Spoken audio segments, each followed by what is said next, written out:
The bloc was plunged into fresh crisis last week after the New York Times claimed China had tried to block the release of the report, subsequently forcing EU officials to delay and then rewrite this before its release.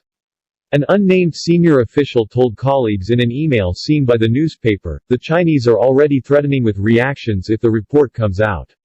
Speaking at a specially convened meeting of the European Parliament's Foreign Affairs Committee, the EU's foreign policy chief Josep Borrell insisted the report had not been watered down as a result of pressure from China. He insisted the content and the European External Action Service's (EEAS) public assessment on disinformation and the pandemic had been determined by that body alone. The EU's chief diplomat said, "We have not bowed to anyone.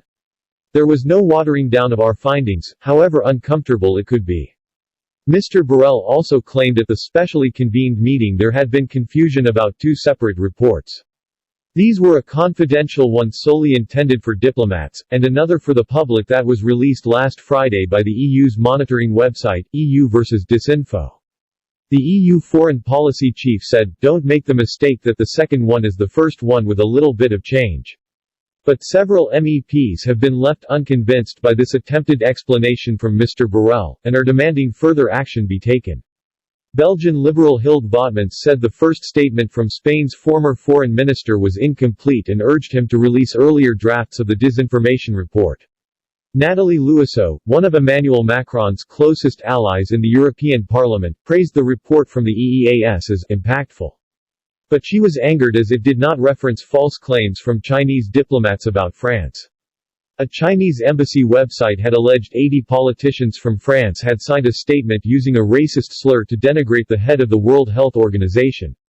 Mr. Borrell attempted to defend this omission and said it was instead considered to fall into the bullying by a diplomatic mission as opposed to disinformation in open sources. The EU's chief diplomat added, "We're not trying to hide anything," as the case had been widely reported by the world's media. But the former Spanish foreign minister had a final warning for MEPs, telling them not to weaken the institution. He claimed he only first found out about the row when he read it in the newspapers last Friday, but lashed out at MEPs for adding more ammunition to the member of staff who had leaked emails to the New York Times.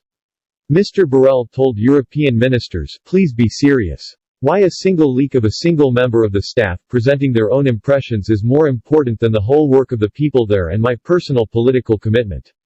Don't weaken the institution." China has been widely accused by countries throughout the world of hiding information about the initial coronavirus outbreak, which is alleged to have originated from the city of Wuhan towards the end of last year. Donald Trump has lashed out several times on this matter, and on Thursday claimed he was confident the killer virus may have originated in a virology lab in the Chinese city.